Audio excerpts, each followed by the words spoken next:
Welcome to the AI Automations for Business podcast. We're your hosts, Katie and Noel, and we'll be discussing how you can use AI for your business along with the latest news, updates, and automations to help you stay ahead of the curve, allowing you to grow and scale your business more efficiently. Please be sure to subscribe, and I hope you enjoy this episode. Hello, welcome back to another episode. Hi, hello, I'm Katie, and as always, I've got Noel here with me.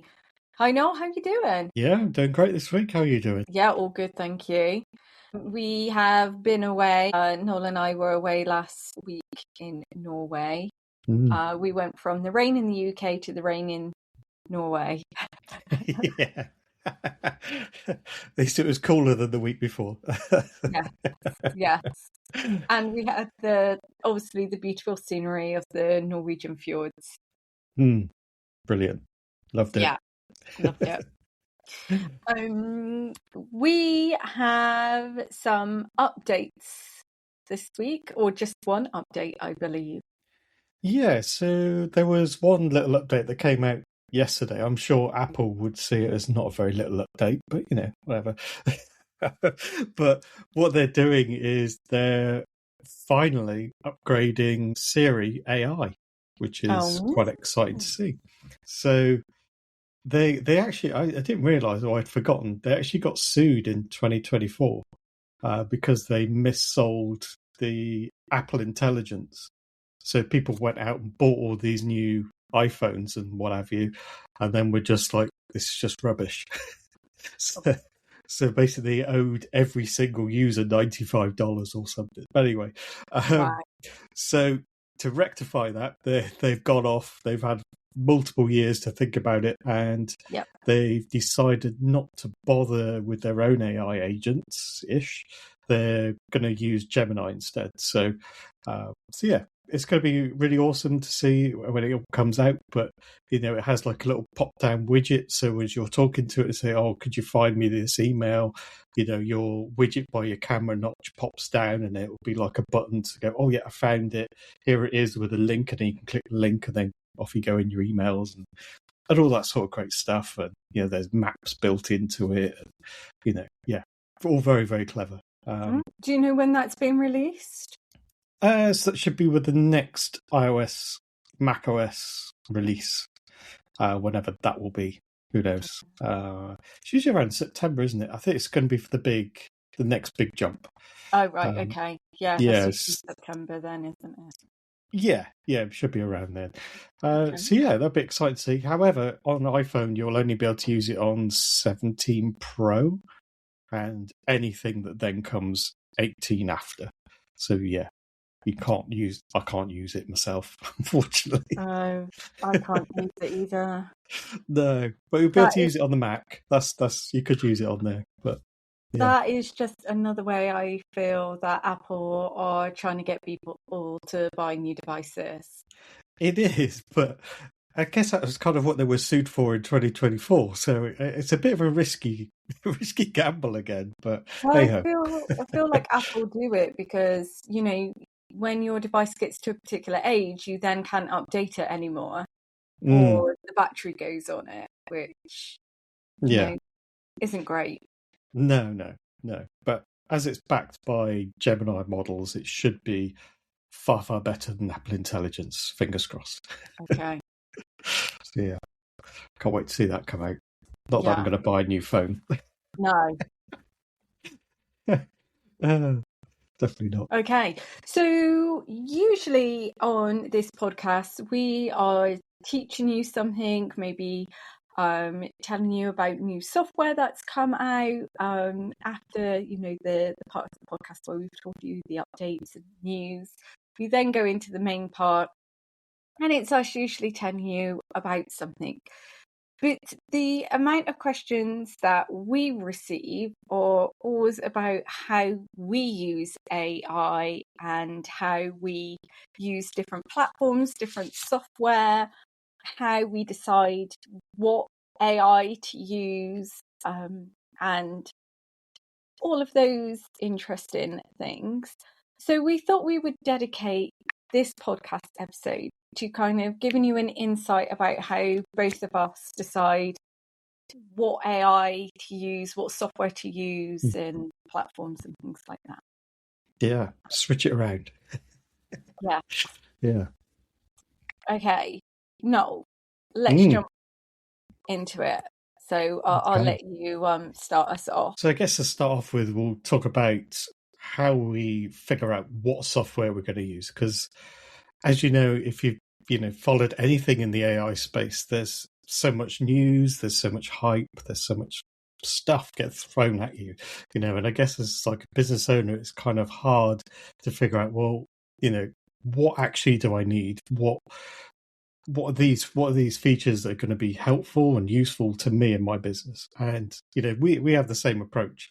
So everything that comes out, we either just look at it and go, well, what does this mean? Is it going to help us in any way, shape, or form? Is this going to be something that's going to cost us money and actually not do anything helpful, which is not ideal. So the way I always look at these sort of things is, is it going to have that tangible benefit? Am I going to use this on a daily basis? Is this just going to be something that I'm going to use once and then forget about it? So if it runs into that, I'm going to use it once and forget about it, then at that point, I don't even bother. I just park it. I might watch something on YouTube about it, just to have a general idea of what's going on and then just forget about it. Put it to one side. But the thing that I find really important is kind of, the first big step, the first big thing you need to worry about, I guess, is which AI platform as a business owner are you going to get into first? So, there's the three main players. So you've got your ChatGPT, you've got your Claude, and you've got your Gemini. So everyone's going to have all of their opinions on which one's best for them, whether that be response style or price, whatever features, all that good stuff. That you could already be tied into a Google account already, so you're probably already half paying for these AI features. So it makes sense to stay with Gemini, which is fair enough. Every business is different, but I think for us, where we started off as ChatGPT, didn't we, ages ago when it first came out? Yeah. And we made the decision, must have been about 6 months ago now. We're just like, that's it. We're gonna cut ties and we're gonna move on. We're gonna say goodbye to ChatGPT. We'd had enough, and we decided to shift all of our business processes into Claude, mainly because we like the platform, we like the responses, we like the reliability, and really kind of the trajectory that the business was going in and still is today. So it's getting that piece, I think, for most businesses is probably the most important. So if you've got teams of people and things like that you might manage, then that's, you've also got to factor those guys in as well, because most of those might be in one camp and not another. And it's then, well, is it then a pain to then train them to use a different platform or whatever? But I would say first step, get that bit solved or in place, and then from there we can then branch out. I would say so. I've worked on teams as a contractor, and the main mistake that people make when choosing the right system or software is just looking at the price alone and not actually really considering the usability. So whether that's it flows nicely, it's easy to understand, it's easy to pick up. Is this actually as well going to do the job that you want it to do? Whereas I think so many people are just focused, well, this is actually within my budget, so I'm going to make it work. But then you spend a lot of hours, fighting against it, or you're feeling frustrated from it because actually it doesn't quite do what you want it to do, or it's maybe a little bit clunky or things like that. And most of these softwares or systems do have a free trial that you can check out, and if you are planning on getting your team, if you have a team, to use it as well, then maybe get them to test it out. I mean, if you've got a huge team, then you might just ask a few of them, but you kind of want to make sure that it does exactly what you want it to do and the usability is there. Because I think you mentioned this just now, Noel, about getting sucked into the hype. Yeah, it's So, dangerous. yeah, like, these softwares and systems, they're marketing you and they want you to kind of like see their ad or, see other people talking about it, which they're probably affiliates. So they want you to have that hype, that FOMO, fear of missing out, that, you have to buy this, like you cannot run your business without it. But actually sometimes just taking a beat, taking some time, and if there is a time limit on it, usually you can like message the person who's advertising it or the company that are advertising it, and they usually will let you in at the price that you saw advertised. So I always think try not to get caught up in that hype, that excitement, and just take a beat and actually go, right, what does this software or system, platform actually do? And is this what I need it to do for my business? And I think this leads us nicely, Noel, into something that you've experienced before when you've gone to look at like a platform or software or system, and it's got a long list of things that it can do, but actually you just want it to do like 3 or 4 things. So rather than paying the premium monthly cost for all of these features that actually you're only going to use 3 or 4 of, you've actually decided, well, actually I'm going to build this myself. Yeah, so I did this. This must have been last month now, but I wanted to do some like keyword research and stuff. That was what I wanted to do. I wanted to see what demand was for certain keywords and what have you. And if you Google any sort of platforms that do that, so you've got like your Ahrefs, SEMrush, and all those sort of stuff, they cost a lot of money. Starting price of like $100, say, going upwards quite steeply from there. So I was like, oof, I don't need all of that information. So what I did is I went off and I dug around and I was like, right, I'm going to find what they're getting this data from somewhere. They've got to have mined it from somewhere. So I found a platform where it was like you could try it for free to start off with. We'll give you the data, and I was like, perfect. Plugged it into Claude Code. Said, look, this is what I want to happen. This is the app I want to build. And it was like, sure, I can do that with that API, and off it went. He just built it. So it works really, really well. So at the minute I can put in like keywords, and it will give me like loads of search results. It would even look at alternate keywords and things like that, and kind of score everything, which is perfect for what I needed. But yeah, I did all of that for, well, I think each run cost me about 6 cents maximum. So, and can you remember how much the other Apple platform was going to cost you? so I think the base price was $100 a month. Okay. So I was like, yeah, that's just way, way too much. I think with SEO tools, they've just gone parabolic in price.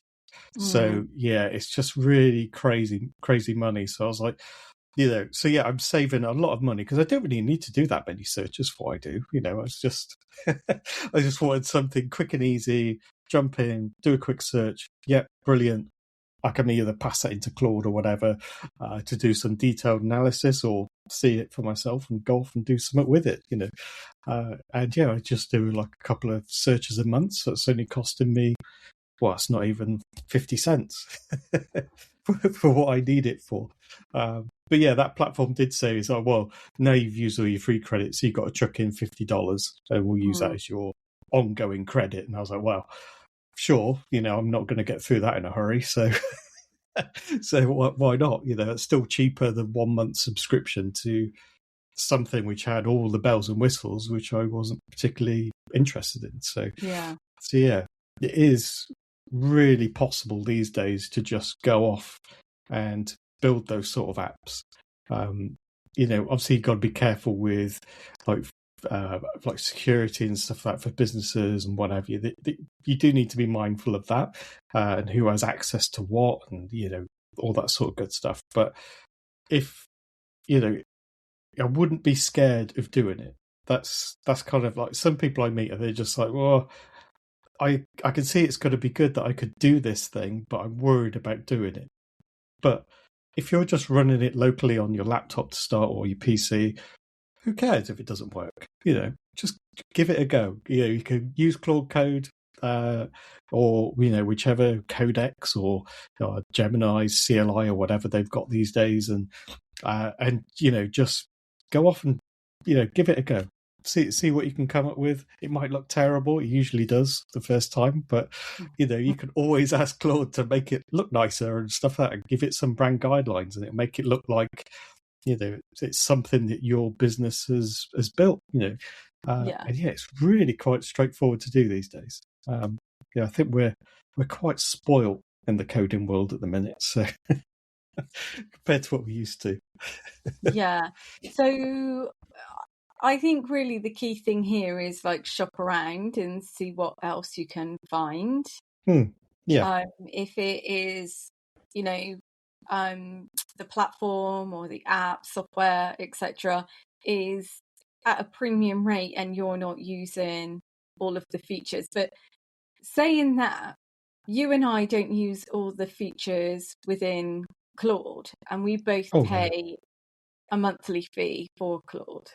Because I know you got asked the other day how to use Claude. Was it Claude Dispatch? Yes.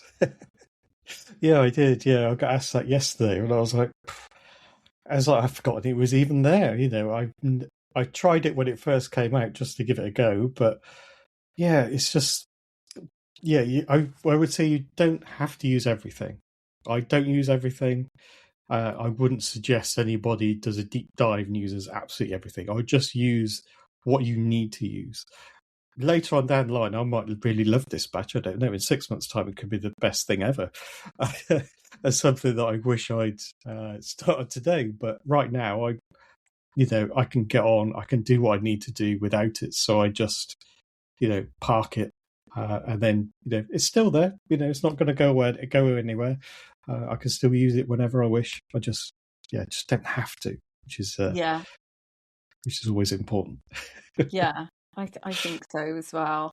I mean, I don't use a lot of the features within Claude, but I find the things that I do use within Claude worth my monthly fee, and I think that's important, isn't it? It's just kind of like, am I actually using this enough to warrant the monthly fee, rather than thinking I've got to use all of it to like squeeze every like last ounce of goodness, for my money out of it. Yeah, because even though I don't use the features, and I think with Claude is slightly different compared to the other two, mainly because they're really strict on usage limits.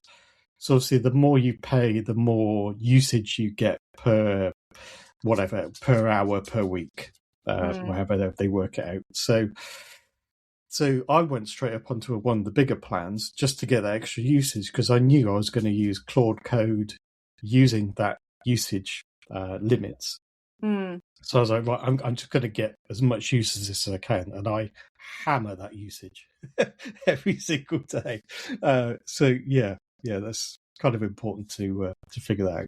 And just going back to like the hype and things we see on the internet, maybe it's other creators telling us that we need this in our business, or other business owners telling us how they've made like $20 million by using this. I think at that point, it's really remembering, actually thinking about how do you run your business? How do you sell your offers? What offers do you want to sell, like, and how do you want your business to look and feel? Because I think that's really important as well, because if there's like a content creator or a business owner who's been in business like over 10 years, and maybe you're, maybe in your first year, how they run their business is going to be completely different to how you run your business as, someone who's just starting out. And I think it's really important as well, like sometimes it's kind of like we try and like maybe grow too quickly, or we try and like have all the bells, all the whistles too quickly. And like I feel like sometimes we can waste money or waste time by doing that. And actually, yes, if you've got lots of people like completing your online form to want to work with you on a one-to-one basis, and you need that automation in place, then great. But if actually you've only got a couple of people a month, then actually do you really need an automation costing you X amount of money per month? The answer is probably no. Yeah. So I think it's remembering that as well. And I've seen so many things on, well, in particular Instagram, where people are promoting like, this automation made my business 20 million, and this person in particular is probably running their business for like 12 years now. So I think it's just remember and almost like catch yourself before you think, oh my god, I've got to have that because I want to make 20 million. I get it, like you're motivated and you're passionate, which is amazing, and I don't want anyone to lose that. But it's kind of like, before you jump in and feel like you have to buy this or have to have this automation, or whatever it is, this platform or app, just kind of say like, actually, how is this going to fit into my business? Is this going to help me save time? Is this going to help me like get more business? And there's kind of like a real like tangible like result or data that you can track. If you just think, oh, it's a nice to have, then just kind of think, actually, do I need to be spending money on this, or do I need to be going down a rabbit hole and setting this automation or this platform or software up? Because I just feel like that is what people are getting sucked into right now. Yeah. And a lot of it people don't even need. It's just, people going, oh, I've made this automation and it's made me $10,000, but it's them selling like a $20 ebook to their audience of like 200,000, which isn't going to work for someone who's got an audience of 500, maybe. No, unless it's very big ticket and they all buy it, which is unlikely. So it's kind of just like thinking about those things, which I don't think a lot of people do think about. And yeah, I just would hate for people to waste money, waste time, waste their energy, when actually they could be focusing on their business and running their business and creating new offers and selling those offers. And actually, it goes back to, if it isn't broke, don't fix it. Yeah, exactly. Yeah, I mean, I kind of fell into this trap as well, especially when it came to like building automations. So I got a bit addicted to that, as we all know. Oh. I'm less addicted to it these days, but yeah, definitely. I would go off and build like really complicated like calendar booking systems and stuff. So yeah, it was great that if somebody came through and went through that automation, it went all that down the right routes, and all this amazing stuff happened. Yeah, great. But I could have just done it myself. Yeah. like we're not dealing with hundreds of bookings a day. It's like one or two a month or a couple a week or whatever. That's completely doable for me. That I don't need so I wasted all those hours for not a great deal amount of returns. So yeah, I'd always assess that first as well, just to make sure you're doing something that's definitely worthwhile.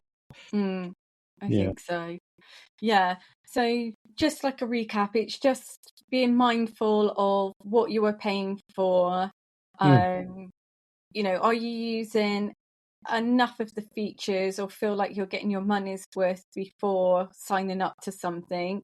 Or do you maybe need to shop around and look to see if there's something else that's suitable, but maybe with fewer features or even more features? It could be, who knows? Just making sure that it's right for you, not getting sucked into that hype or feel that you're missing out, or that you're not going to make an extra 20 million just because you don't download this free ebook, or this $30 course or something like that. Yeah. If it did make that sort of money, we'd all do it, wouldn't we? We'd all be millionaires. Yeah, exactly. Yeah, unfortunately not. No, Not yet. not yet. So that was this week's episode. We hope you enjoyed listening to how we assess what AI and automations to use for our business and separate businesses as well. If you've got any questions, or if you feel like you've got something that you want to say to us, want to ask us, then you can email us at hello@makeautomations.ai, or you can join our free group over on LinkedIn, which is called AI Automations to Businesses, and you are welcome to join. It's completely free. There's no upsell. You can come and tell us what you're building, what you're using AI or using automations for. If you've got questions, you can also drop them in there. Or if you've got any ideas for us to talk about on the podcast, then again, just let us know. But thank you so much for listening. We hope you have enjoyed this episode, and we will catch you next time for another episode very soon.